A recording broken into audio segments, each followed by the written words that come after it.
The FBI agents who were tasked with reviewing these documents, some of them did not have the security clearance necessary to review the classified documents. And now, because of this order from Judge Cannon, I mean, you could feasibly have a former CrossFit lawyer or Rudy Giuliani looking over some of what Barb McQuade called the crown jewels of our national security infrastructure.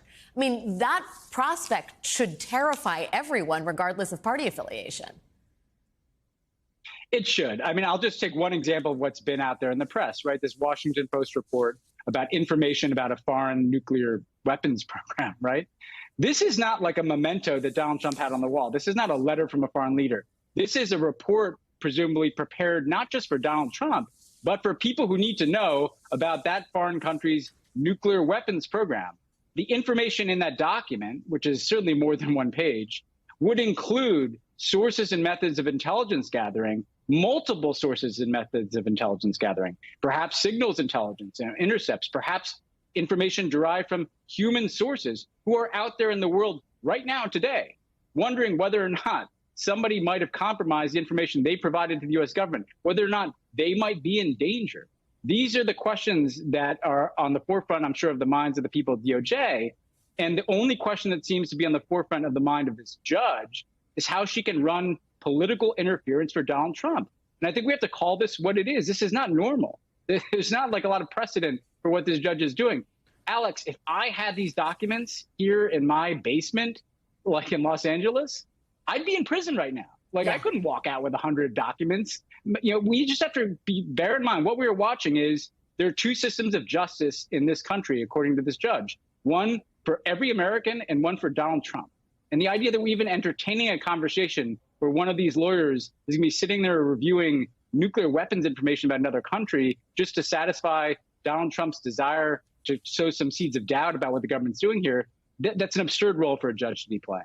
Well, and thus far, the judicial system has acted as a check on Trump's ambitions, right? And we now have a judge explicitly calling a page from the Trump playbook saying even-handed procedure does not demand unquestioning trust in the determinations of the Department of Justice. The institutional atrophy is now infected the judicial branch, and we are watching it play out before our very eyes. Yeah, I mean, Alex, you and I have talked about like authoritarianism a good bit over the years. It sounds like a fun conversation to people watching, but really one of the things that I point out, as I've looked at authoritarianism in different countries, is the first thing that would-be autocrats do when they're trying to shift a democratic system to an autocratic system is they try to pack the courts with judges who will find in favor of their power grabs. We've seen this everywhere from Russia to Hungary.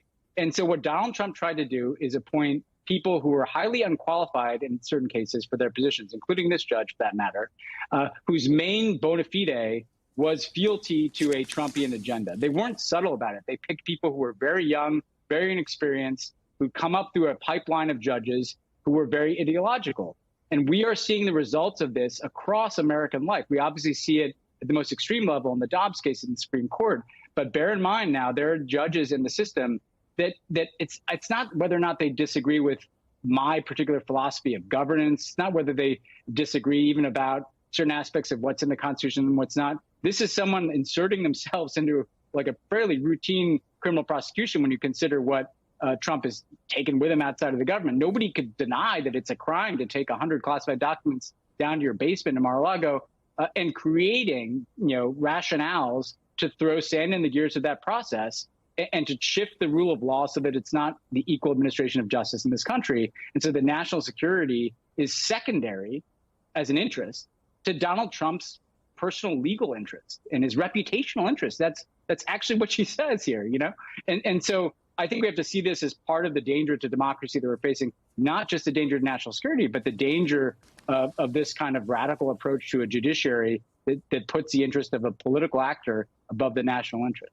It should be distressing, not just the ruling itself, but what it signifies more broadly. Ben Rhodes, former Deputy National Security Advisor in the Obama administration. It's always good to see you, my friend. Thanks for your time. Thanks, Alex.